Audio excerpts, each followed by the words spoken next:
రెండోది స్కూల్కి వెళ్ళే పిల్లలకి ప్రతి పిల్లకి 15,000 రూపాయలు తల్లి అకౌంట్ లో ప్రతి సంవత్సరం వేసే బాధ్యత మన ప్రభుత్వం తీసుకుంటుంది.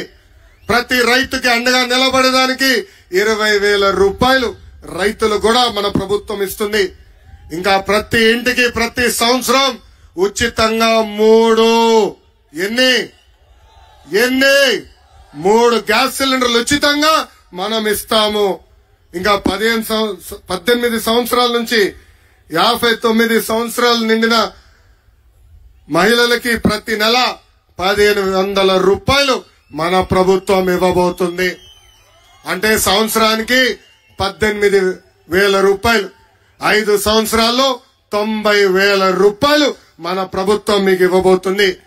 ఇంకా మహిళలు ఆర్టీసీ బస్సులో ఉచితంగా ప్రయాణించే హక్కు కూడా మన ప్రభుత్వం కల్పించబోతుందని ఈ సభాముఖంగా తెలుతున్నా. అసలు ఉత్తరాంధ్రకి పట్టిన శని ఈ జగన్ 3 రాజధానులు అన్నాడు. ఉత్తరాంధ్రలో కనీసం ఒక్క ఇటుకన వేసాడా? ఒక్క అభివృద్ధి కార్యక్రమం చేశాడా? విశాఖపట్నంలో ప్రజా ధనాన్ని లూటీ చేసి 500 కోట్ల రూపాయలతో ఒక ప్యాలెస్ కట్టుకున్నాడు తప్ప ఉత్తరాంధ్రకు చేసింది ఏమీ లేదు. విశాఖ రైల్వే జోన్ కి ఏర్పాటు చేసేదానికి భూమి కూడా ఈ ప్రభుత్వం ఇవ్వలేదు. మూటబడిన అన్ని షుగర్ ఫ్యాక్టరీలు తెరుస్తానని ఎన్నికల ముందల హామీ ఇచ్చి కనీసం ఒక్క ఫ్యాక్టరీ కూడా ఈ జగన్ తెరవలేదు. ఇంకా విశాఖ ఉక్కు ఆంధ్రుల హక్కు నినాదంతో ఆనాడు ఆంధ్రులందరూ పోరాడి విశాఖ ఉక్కు తీసుకొచ్చారు. ఇప్పుడు ఏకంగా ఆ విశాఖ ఉక్కుకున్న భూముల్ని కాజేసేదానికి ప్రయత్నిస్తుంది ఈ ప్రభుత్వం. ఇంకా శ్రీకాకుళం జిల్లాకి జగన్ పాదయాత్రలో ప్రత్యేకంగా 60 హామీలు ఇచ్చాడు. దాంట్లో ప్రధానంగా మనం చూస్తే పెండింగ్ ప్రాజెక్టులన్నీ పూర్తి చేస్తానని హామీ ఇచ్చాడు. పూర్తి చేశాడా అని ప్రజలందరిని అడుగుతున్నా. Vamsadhara Thotapalli right left canals Nagavali కరకట్టు పనులు పూర్తి చేస్తానని హామీ ఇచ్చాడు. పనులు కనీసం ప్రారంభించాడా అని ప్రజలందరినీ ఆలోచించమంటున్నా. మా చేనేత సోదరులకున్న బకాయిలు కూడా తీర్స్తానని హామీ ఇచ్చి ఈ రోజు మాట తప్పాడు, మడమ తిప్పాడు ఈ జగన్. అసలు ఉత్తరాంధ్రాని అభివృద్ధి చేసింది తెలుగుదేశం పార్టీ. ఆనాడు వంశధార నాగావళి నదుల్ని అనుసంధానం చేసింది తెలుగుదేశం పార్టీ. ఇప్పటికి పెద్దలు చెప్పినట్లు రోడ్లు, బ్రిడ్జ్లు, తాగునీటి ప్రాజెక్టులు, ఆసుపత్రులు, ఉద్దానం కిడ్నీ పేషెంట్లకి డయాలసిస్ కేంద్రాలు. అంతెందుకు నేను మంత్రిగా ఉన్నప్పుడు ఆనాడు ఎన్టీఆర్ సుజలా ద్వారా మినరల్ వాటర్ ప్లాంట్ ప్రతి గ్రామాన్ని కూడా అందజేసిన పార్టీ తెలుగుదేశం పార్టీ. ఆనాడు హుదూ తుఫాన్ వచ్చిన, తిట్లీ తుఫాన్ వచ్చిన ఆ తుఫానికి భయపడకుండా మంత్రుల కన్నా మన ప్రాంతానికి అడుగుపెట్టిన వ్యక్తి మన నాయకుడు చంద్రబాబు నాయుడు గారు. ఆనాడు నేను మంత్రిగా పనిచేశా. మండలానికి ఒక మంత్రిని వేశారు. ప్రజల సమస్య ఉండకూడదు, ఎంత ఖర్చైనా పర్వాలేదు, ప్రజల్ని ఆదుకోవాలని ఆనాడు హుకుం కూడా జారీ చేసిన వ్యక్తి మన నాయకుడు చంద్రబాబు నాయుడు గారు. ఇంకా మన ఇచ్చాపురం అంటే నాకు ఒకే ఒక పదం వస్తుంది, తెలుగుదేశం పార్టీ అడ్డా. మన పార్టీ ఆవిర్భావం నుంచి కేవలం ఒకే ఒకసారి ఇచ్చాపురం నియోజకవర్గం మనం ఓడిపోయాం. 2014 నుంచి 2019 మధ్యన దాదాపు 1,500 కోట్ల రూపాయలు ఖర్చు పెట్టి పెద్ద ఎత్తున మన నియోజకవర్గాన్ని మనం అభివృద్ధి చేసుకున్నాం. అనేక ప్రాజెక్టులు తీసుకొచ్చాం, ఆసుపత్రులు తీసుకొచ్చాం, అభివృద్ధి కార్యక్రమాలు చేశాం. కానీ మిమ్మల్ని అందరూ ఒకటి అడుగుతున్నా, గత 5 సంవత్సరాలుగా వైకాపా ప్రభుత్వం ఇచ్చాపురం చేసిందేంటి, పీకింది ఏంటని.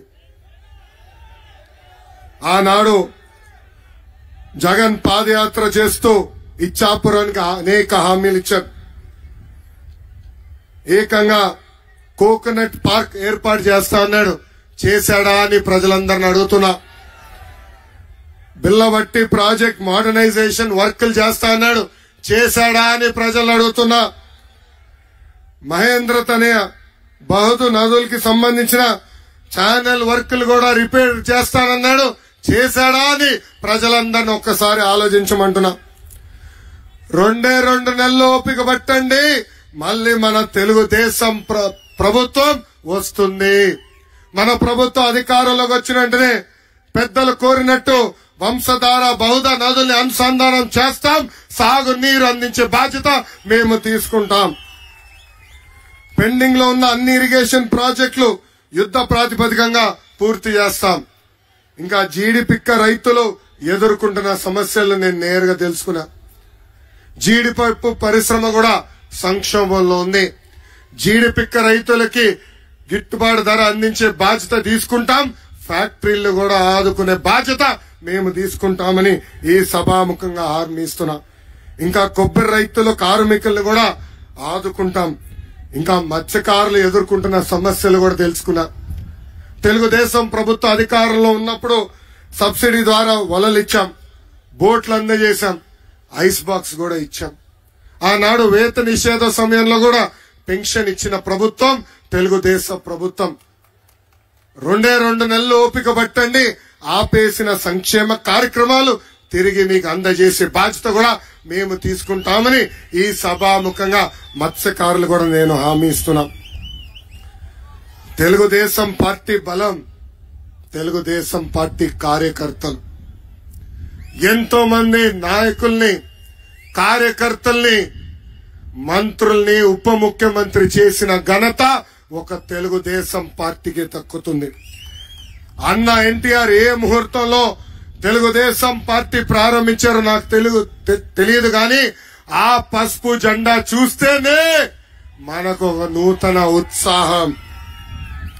దేశంలోనే కార్యకర్తల పార్టీ అంటే ప్రజలకు గుర్తొచ్చే మొదటి పార్టీ తెలుగుదేశం పార్టీ. మీ రుణం తీర్చుకునే దానికి 2014లో ఏ పార్టీ చేయని విధంగా కార్యకర్తల కోసం కార్యకర్తల సంక్షేమ విభాగం ఏర్పాటు చేశాం. భారతదేశ చరిత్రలోనే తెలుగుదేశం పార్టీ మొదటి పార్టీ.